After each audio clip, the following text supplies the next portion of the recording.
তো এই ইংলিশ ডিপার্টমেন্টে সিজিপিএ তোলার জন্য তুমি মাস্কা তুমি নিজের গলায় কাটা বাজায় ওইখানে আইসে ভুগতে আইসো না। যদিও লিটারেচারের অধিকাংশ বই নাই, অনলাইন ভিত্তিকে পড়তে হয়। আর যে বইগুলো আছে এই বইগুলো যখন পড়তে যাবে মনে হইবা যেন বই পাতা ছিঁড়ে ফালায়। বিশ্ববিদ্যালয়ের জায়গাটাতে কিন্তু প্রফেসর স্বাধীন, উনি যেভাবে তোমাদের চালাবে সেভাবে তোমাদের চলতে হবে। প্রফেসর আসবে, একটা ডকুমেন্ট অনলাইন থেকে নেও আর উনি নিয়ে আসো, এটা তোমার ডিসকাশন করে চলে যাবে। সেখানে তুমি যদি ক্লাসের ভিতরে কোনো প্রশ্ন করতে পারো তাহলে তো করলাম, নাহলে বাসায় এসে তো বললাম, যখন নিজে নিজে পড়বো তখন মাথা গরম হয়ে যাবে। সালাম আলাইকুম রহমতুল্লাহ। প্রিয় বিশ্ববিদ্যালয় ভর্তি পরীক্ষার্থী ভাই বোনেরা, আমি তোমাদের জুবাইর ভাই, পড়াশোনা করতেছি শাহজালাল বিজ্ঞান প্রযুক্তি বিশ্ববিদ্যালয় ইংরেজি বিভাগে। তোমরা যারা ইতিমধ্যে সাস্টের যে র্যাঙ্ক লিস্ট দিয়েছে সেই র্যাঙ্ক লিস্টে উত্তীর্ণ হয়েছো, কিংবা তোমরা যারা কলেজে অধ্যয়নরত আছো, ভবিষ্যতে স্বপ্ন দেখতেছো যে শাহজালাল বিজ্ঞান প্রযুক্তি বিশ্ববিদ্যালয় ইংলিশ ডিপার্টমেন্টে পড়ার জন্য। শাহজালাল বিজ্ঞান প্রযুক্তি বিশ্ববিদ্যালয় ইংলিশ ডিপার্টমেন্ট একটা টপ সাবজেক্ট। এই টপ সাবজেক্টে কিন্তু পড়ার সৌভাগ্য কেউ হয়ে ওঠে না। কেউ হয়তো এই র্যাঙ্ক লিস্টে ভালো মেধা তালিকা অর্জন করা সত্ত্বেও এই ইংলিশের জন্য যে দুইটা কন্ডিশন ফিল আপ না করার কারণে সে পড়তে পারে না, কিংবা তার বিপরীতে দেখা যায় তার র্যাঙ্কটা একটু পিছনের দিকে কিন্তু সে ইংলিশের কন্ডিশন গুলো ফিল আপ করার সাপেক্ষে সে কিন্তু সাস্টের ইংলিশ ডিপার্টমেন্টে হোক সে আবেগের বশবর্তী হয়ে সিদ্ধান্ত নিয়ে, কিংবা সে একটা যৌক্তিক সিদ্ধান্ত নিয়ে সাস্টে ইংলিশ ডিপার্টমেন্টে ভর্তি হয়। হয়তো সে ইংলিশ ডিপার্টমেন্ট সম্পর্কে ভালো আইডিয়া নিয়ে এখানে ভর্তি হয়েছে, কিংবা ভুলের বশবর্তী হয়ে ভর্তি হয়েছে। তো তোমরা যেহেতু এই জায়গাটাতে নতুন, তো তোমাদের সামনে ইংলিশ ডিপার্টমেন্টে আসলে যে চ্যালেঞ্জটা, যে তোমার মেধা অনুযায়ী তোমার ইংলিশ ডিপার্টমেন্টে পড়া উচিত কি না, এই বিষয়গুলো আজকে আমি এখানে যে 5টা প্রশ্ন লিখে রেখেছি, এই 5টা প্রশ্ন তুমি যদি তোমার মনের সাথে যাচাই করে মিল করে উত্তরগুলো যদি মিলে যায় তবেই তুমি বুঝতে পারবে যে তুমি সাস্টে ইংলিশ ডিপার্টমেন্টে পড়বে কি না। তো 1 নম্বর যে প্রশ্নটা সেটা হচ্ছে যে প্রথমেই তুমি নিজেকে প্রশ্ন করবে যে ইংলিশে কেন পড়তে যাও, তুমি সাস্টের ইংলিশে কেন পড়তে যাও। এখানে 5টা অপশন আছে, পাশাপাশি তোমার মনে যদি আরো কোনো অপশন থাকে সেগুলো তুমি যাচাই করতে পারবে। তো 1 নম্বর প্রশ্নটা হচ্ছে যে টপ সাবজেক্ট, হ্যাঁ সাস্টের ইংলিশ একটা টপ সাবজেক্ট, এটার ফিউচারও ভালো। 3 নম্বর হচ্ছে যে ফ্যামিলি প্রেশার থাকতে পারে, যে কোনো ফ্যামিলির একমাত্র সন্তান, সে তার বাবা মা ইচ্ছা করছে যে তার ছেলেরে তার মেয়েরে সে সাস্টে ইংলিশ ডিপার্টমেন্টে পড়াবে। এটা ইংলিশের সাস্টের ক্ষেত্রে না, অন্যান্য বিশ্ববিদ্যালয়ে সে চান্স পায় না, এখন সাস্টের ইংলিশের ক্ষেত্রে একটা স্কোপ তার খোলা আছে, সেই ক্ষেত্রে সেই ইংলিশে সাস্টে ভর্তি করলো। আর একটা হচ্ছে শো অফ, যে দেখা যায় এলাকার কোনো বড় ভাই ইংলিশ ডিপার্টমেন্টে পড়ে, তার বাবা মা অনেক গর্ব করে, এলাকাবাসীর সাথে আলাপ করে। এখন তোমার বাবা মা চাইলো যে আমার ছেলের ইংলিশ ডিপার্টমেন্টে ভর্তি করি, তো তুমিও নিজেকে জাহির করতে পারবা। 5 নম্বর অপশনটা হচ্ছে যে ইউ লাভ ইট, এটা হইতে পারে তুমি আবেগের বশবর্তী হয়ে বলে দিলা যে আমি ইংলিশ ভালোবাসি, কিন্তু ইংলিশের যে ডিপ মানে ভিতরের যে অবস্থা সেটা যদি তুমি অবগত হও তাহলে তুমি এটা তোমার উত্তর হইতে পারে কিংবা নাও হইতে পারে। 2 নম্বর প্রশ্নটা হচ্ছে যে সাস্টের ইংলিশ তুমি নিজে নিজে পড়তে পারবে কিনা, উত্তর যদি ইয়েস হয় তাহলে হইলো, আর যদি নো হয় তাহলে তুমি সেটা তোমার মনে থাকবে।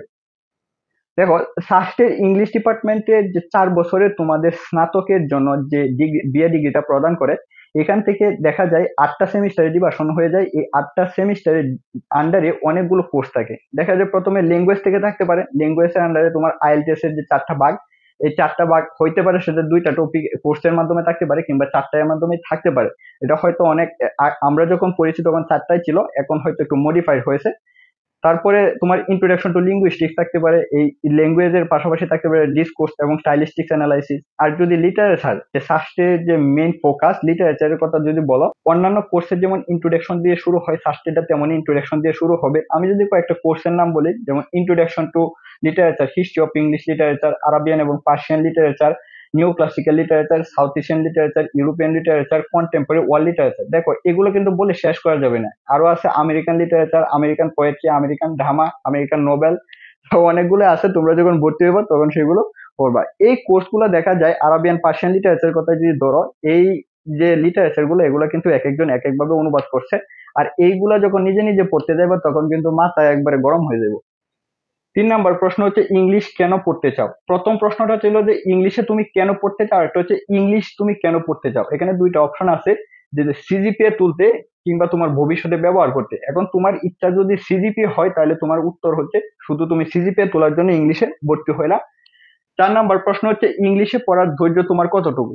দেখো এখানে 2 নম্বর অপশন ছিল যে ইংলিশটা তোমার সম্পূর্ণ নিজে নিজে পড়তে হবে, প্রফেসর আসবে, একটা ডকুমেন্ট অনলাইন থেকে নেও আর উনি নিয়ে আসো, এটা তোমার ডিসকাশন করে চলে যাবে।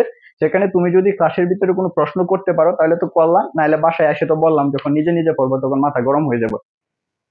এখানে 4টা অপশন আছে যে 100%, 90%, 80%, 50%। এখানে তোমার উত্তর যেটা সেটাই তুমি খাতায় লিখবা 100%, 90%। পরবর্তীতে যখন আমি কারেকশন দিব তখন তুমি মিলিয়ে নিতে পারবা যে তোমার কোথায় ভুল ছিল এবং কোথায় তুমি সঠিক ছিল। 5 নাম্বার সর্বশেষ প্রশ্ন হচ্ছে যে অতিরিক্ত ক্লাস করার তোমার ইচ্ছা আছে কিনা। দেখো, ইংলিশের যে কোর্সগুলা সেই কোর্সগুলা যদি তোমার লিটারেচার যদি শুরু করো তাহলে আলোচনা করতে করতে দেখা যায় যে ক্লাসের জন্য যে সময়টুকু বরাদ্দ থাকে তা কিন্তু পার হয়ে যায়। কিংবা কোনো কোনো প্রফেসর, এই বিশ্ববিদ্যালয়ের জায়গাটাতে কিন্তু প্রফেসর স্বাধীন, উনি যেভাবে তোমাদের চালাবে সেভাবে তোমাদের চলতে হবে। এখানে তোমার কোনো যে ইচ্ছা জাহির করার মতো কোনো কিছু থাকবে না। উনি যদি মনে করে যে একটা কোর্সের এক নাগারে সে 3 থেকে 4 ঘন্টা ক্লাস নিবে, হ্যাঁ নিবে। এটা কিন্তু নজির এই শাস্তি অনেক আছে, তোমরা যখন ভর্তি হইবা সেটা দেখতে পারবা। তো এখান থেকে তোমার অতিরিক্ত ক্লাস করার ইচ্ছা 100% থাকতে পারে, তারা ভালো স্টুডেন্ট ভালো করবে 90%, 80%, 0%। তো এই অপশন গুলোর সাথে আমরা যে বলেছি এতক্ষণ কিন্তু তুমি একটা খাতার মাধ্যমে তোমার উত্তরটা লিখে নিয়েছো, এখন সেটা কারেকশন করার পালা যে তুমি সাস্টে ইংলিশ ডিপার্টমেন্টে পড়বে কি না। 1 নম্বর প্রশ্নের উত্তর ছিল যে 5টা অপশন ছিল, যে এটা একটা টপ সাবজেক্ট। অবশ্যই প্রথমেই যে কেউ বাচ্চা নিবো যে এটা একটা টপ সাবজেক্ট, তাহলে সে সাস্টে ইংলিশ ডিপার্টমেন্টে পড়বে। ইউ আর ওয়েলকাম, এটার ভবিষ্যৎ ভালো, you are welcome. Family pressure, family ইচ্ছা মতো চলে আসলা। তো এখানে দেখা যায় তোমার 2টা অপশন তুমি বাইছে নিলা, বাইছে নিয়ে ফার্স্টে ইংলিশ চলে গেলা, কিন্তু লাস্টেটা তুমি নিলা না, এই যে তুমি ইংলিশকে ভালোবাসো না, তোমার মন থেকে সেটা সাড়া দেয় না। তোমার উত্তর যদি প্রথম 2টা হয় ইউ আর ওয়েলকাম, লাস্টেরটা যদি না হয় তাহলে তোমার কি হবে, you are not eligible for the first English department.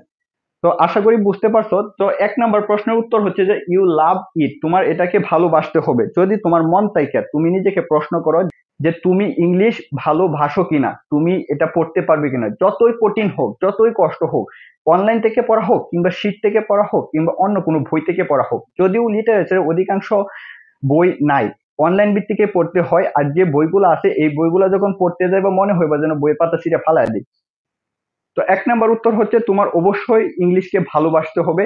যদি উত্তরটা প্রথমে প্রশ্ন করার সাথে সাথে যদি তোমার মন থেকে বলে যে হ্যাঁ আমি ইংলিশ ভালোবাসি, যত কষ্টই হোক আমি ইংলিশ পড়বো, তাহলে you are welcome for first department. নিজে নিজে পড়তে পারবে কিনা, যদি তোমার উত্তর ইয়েস আসে, আমি তো বলেছি যে এখানে প্রফেসররা আসবে, আইসা তোমার একটা ডকুমেন্ট যেখান থেকে নেও, বই থেকে নেও কিংবা তোমার অনলাইন থেকে নেও, উনি ওনার ডিসকাশন করে চলে যাবে। তুমি যদি প্রশ্ন করতে পারো তো করতে পারলা, না হলে নাই। তোমার নিজে নিজে পড়তে হবে, প্রায় 90% তোমার নিজে নিজে পড়তে হবে। এটার উত্তর হচ্ছে তোমাদের ইয়েস। 3 নম্বর প্রশ্ন, ইংলিশ তুমি কেন পড়তে যাও। যদি তোমার উত্তর হয় যে সিজিপিএ তোলা, তাহলে তোমার you are not welcome for the search department. অন্যান্য অনেক দেখা যায় সহজ ডিপার্টমেন্ট আছে, যে ইংলিশ ছাড়াও অন্যান্য সহজ যে ডিপার্টমেন্ট গুলো আছে, sociology, social work, PSS, trade, ওইগুলো থেকে পড়ে তুমি কিন্তু সহজেই তুমি সিজিপিএ তুলতে পারবে না। তো এই ইংলিশ ডিপার্টমেন্টে সিজিপিএ তোলার জন্য তুমি মাস্কা তুমি নিজের গলায় কাটা বাজায় ওইখানে আইসে ভুগতে আইসো না। তো অন্য ডিপার্টমেন্ট এখান থেকে বাইসা নাও। যদি তোমার ইচ্ছা হয় যে ভবিষ্যতে ব্যবহার করবা, সেটা হোক তোমার ফিউচারের চাকরির ক্ষেত্রে, টিউশনির ক্ষেত্রে কিংবা তোমার গভর্নমেন্ট নন গভর্নমেন্ট জবের ক্ষেত্রে যদি তোমার ব্যবহার করার ইচ্ছা থাকে, তবে আমি মনে করি যে তোমার ইংলিশ ডিপার্টমেন্টে ভর্তি হওয়া উচিত। আর যদি সিজিপিএ হয় তাহলে তুমি ভর্তি হয়েও না। 4 নম্বর হচ্ছে ইংলিশে পড়ার তোমার ধৈর্য কতটুকু। যারা তোমার এখানে 100% লাগাইছ যে তুমি সঠিক, যারা এখানে 50% লাগাইছ সেও সঠিক, কিন্তু এই 100% যারা তোমার খাতায় লিখেছ তারা এখানে একটা ডাহা মিশা কথা তোমাদের মনের মাঝে ধারণ করে আসো। এই 100% আসলে ইংলিশ পড়ার মতো ধৈর্য কেউই থাকে না, কারণ এটা আমাদের মাতৃভাষা না। যারা এখানে 90% আসো তারা হচ্ছে সঠিক। তো তোমার যদি পছন্দ ইংলিশ পড়ার ধৈর্য যদি 90% হয় তাহলে তোমার ইংলিশে ভর্তি হওয়া উচিত। আর যদি তোমার এখানে যদি 80% হয় কিংবা তুমি এখানে সঠিক আছো, তোমার এটা মেধাক্রমণ উচিত, তুমি যদি ইংলিশ পাও তাহলে ভালো। আর যারা 100% আছো তারা ভর্তি হয়েও না। তো অতিরিক্ত ক্লাস করার ইচ্ছা কারা আছে, এটার 1 নম্বর উত্তর হচ্ছে 0%। কারণ কেউ ক্লাস করতে চায় না। বিশ্ববিদ্যালয়ে একটা তোমাকে তুমি ক্লাস করতে চাইবা না কিন্তু তোমাকে আটকাবে।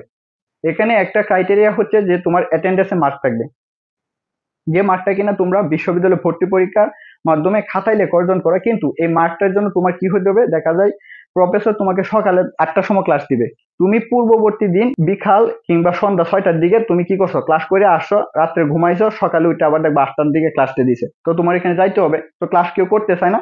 তো 0%ও কারেক্ট। আর যারা 100% দাগাইছো এরা তো বললাম যে ওরা হচ্ছে ডাহা মিশকতার মাঝে এখনো আটকে আছে। তো এটার উত্তর হচ্ছে যে 80%। যে স্টুডেন্ট গুলা 80% ক্লাস করার মন মানসিকতা আছে এরা অবশ্যই করতে চায় না, কিন্তু ওই যে বললাম যে 10% জন্য তারা হোক সেটা সকাল কিংবা বিকাল কিংবা দুপুর রাত তারা ক্লাস করতে বাধ্য হয়।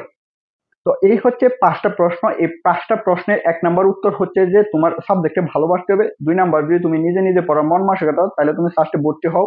ইংলিশ কেন পড়তে চাও, যদি তুমি ভবিষ্যতে ব্যবহার করতে চাও তাহলে তুমি ভর্তি হও। 4 নাম্বার ইংলিশ পড়ার ধৈর্য যদি তোমার 90% থাকে তাহলে ভর্তি হও। 5 নাম্বার হচ্ছে যদি 80% তুমি কি করতে পারো, ক্লাস করার মন মানসিকতা থাকে তবে তুমি ফার্স্টে ভর্তি হও। যাদের এই উত্তরগুলো মিলে নাই তারা আমি মনে করি যে ফার্স্টের ইংলিশ ডিপার্টমেন্ট কে চয়েস লিস্টে না রেখে অন্যগুলো চয়েস দাও এবং সেই অনুযায়ী কি তোমরা ফার্স্টের ডিপার্টমেন্ট গুলোতে ভর্তি হও।